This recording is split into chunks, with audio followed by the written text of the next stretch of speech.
Guys, basta inani gadi guys. Daghay mga sakyanan diri sa kilid guys.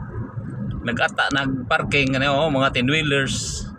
Kana guys, nagatang sa unahan guys. So, tanawan nyo guys, dagkan guys sila guys. Na guys, ang isa ni parking na pod kay hadlock man na sila guys. Puros na mga 10 wheelers guys. Ang isa na kargang mga kuan.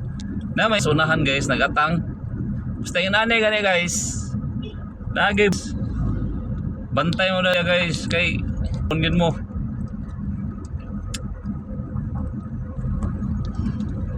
Nade guys, napa rin sa unahan Hasta kuan guys, basta kay mga cargo na guys mga 10 wheelers, apil kuan guys.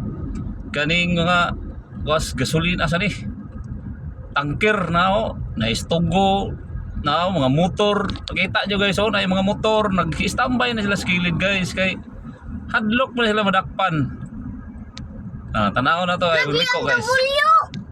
Tuwa guys, naara diha guys, nagatang guys, Tara guys. Sig panakop guys, Wala guys.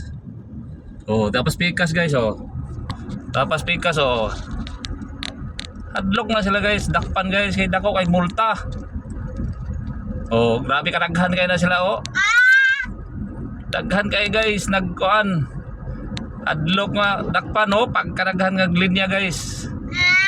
Di gini sila kahawa diri guys, di na kahawa ng wala guys, tara daghan na. Nagparking. Mao lagi na kay nganong di man pod iparehistro lagi. Dakpon yun mo skuan. LTO. Wa na. Dira sila kutob guys. Layo-layo ko to ilang iparkingan kay huwat ra pod nang kuan diha mag-agihan sila.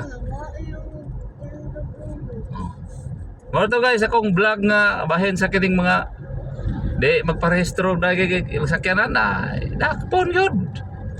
Nagatang diha halos kada adlaw nagatang na diha sa orasan na ro, hapit na alas 12. Mo to guys, salamat guys.